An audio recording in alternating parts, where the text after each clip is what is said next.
How to log in Amazon account. So let's see in this video. Before moving forward, make sure to like this video and subscribe to our channel for more updates from us. So let's begin. The first step is you need to open up your preferred browser on your PC. After that, in the search bar you have to click in search for Amazon. Soon after searching, you'll be able to see the various search results. Among the options over here, you have to scroll little bit and you'll be able to see amazon.com. So you have to simply click on that.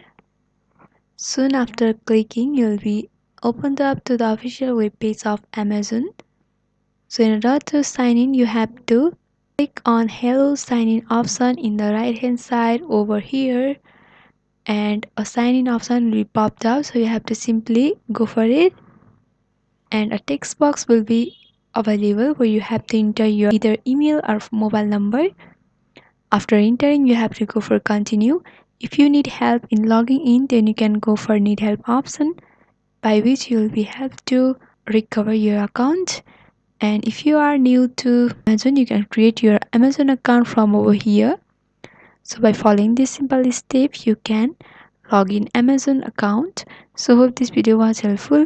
Don't forget to like, comment, share and subscribe to our channel for more updates from us. Thanks for watching.